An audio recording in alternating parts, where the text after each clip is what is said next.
Afinal, Jessie, quem manda no filme?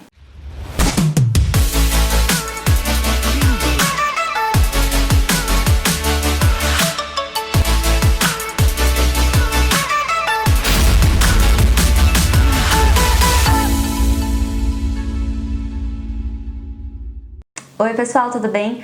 Hoje eu tô aqui pra falar sobre uma dúvida que é muito recorrente entre os estudantes de cinema principalmente, que é quem é o dono do filme? Quem fica com toda a grana? Quem é que pode mudar a história? Aliás, quem que é o dono da história, né? O diretor manda mais que o produtor? Enfim. E a resposta para todas essas perguntas é a mesma e infelizmente é depende. E depende porque nesse meio que a gente tá, nessa área artística, né, tem muita gente que tem muitas facetas e tem muitos talentos. Então tem vezes que o diretor é o próprio roteirista, tem vezes que o produtor também ajuda a escrever o roteiro, tem vezes que o diretor é o produtor e o roteirista e o dono da porra toda. Ups, falei palavrão. Então a gente vai passar por cada um desses para vocês entenderem direitinho sobre o que eu tô falando aqui. Quando a gente está falando do clássico de Hollywood, como as coisas geralmente funcionam ou funcionavam um pouquinho para trás, né? O produtor era sempre o dono e pronto. E a gente vai falar um pouquinho sobre Harry Potter para exemplificar isso e porque é sempre útil falar de Harry Potter, não é mesmo? Bom, Harry Potter e a Pedra Filosofal era só um livro até ele ser descoberto e lido por David Heyman.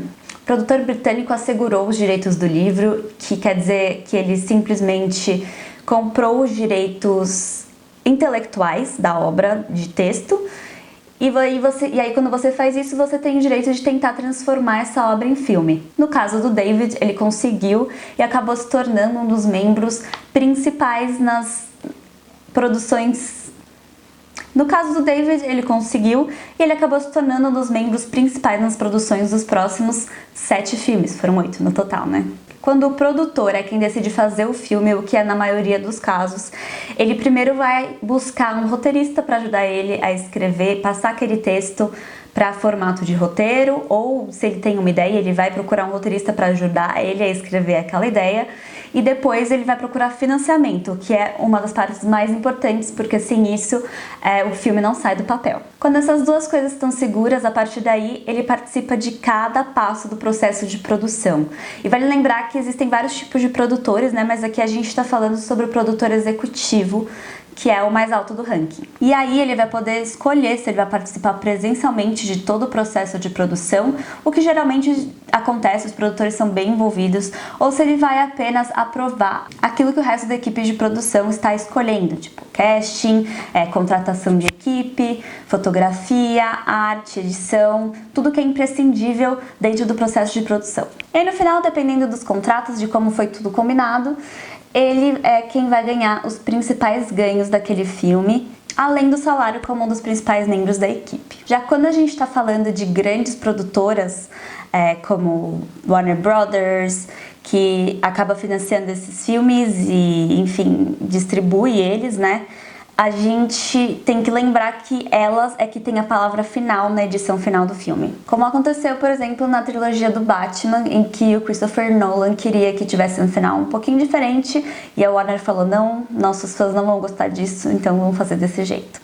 Acontece. O segundo caso aqui é quando a gente está falando sobre o diretor ser o roteirista. Isso acontece muito com os grandes diretores de hoje em dia e isso é muito legal porque o diretor acaba sendo a pessoa que tem todos os detalhes da história na cabeça e sabe de tudo enquanto ele dirige, então ninguém sabe mais do que ele. Esses diretores, além de terem os direitos da história, geralmente também têm contratos que dizem que eles também vão ganhar uma parte, pelo menos, dos lucros finais do filme. Por esses dois motivos, ele pode fazer as modificações que ele achar necessária ou que ele quiser, simplesmente. Quando a gente fala de produções pequenas, é muito comum que o diretor tenha a ideia do filme e queira colocar ele em prática.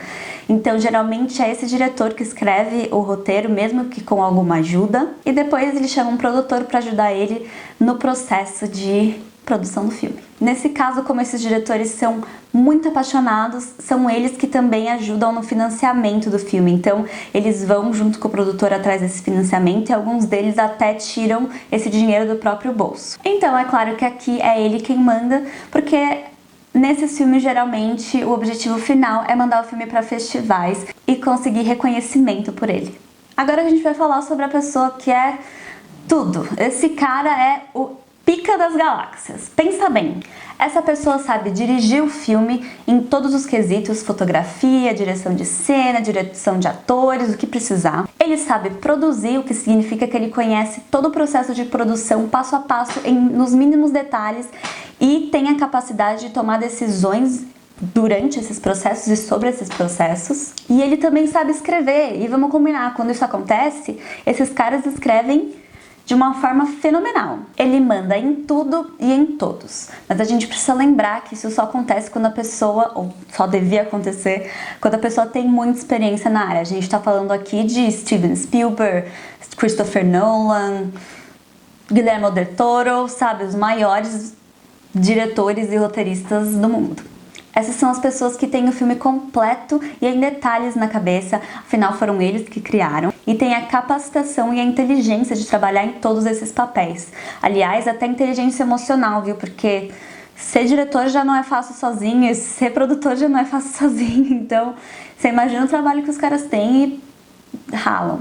É claro que na maioria das vezes eles acabam não produzindo detalhe por detalhe, né? Eles têm ali a equipe deles, afinal o mais importante nessa questão é a direção para esses diretores grandes, né?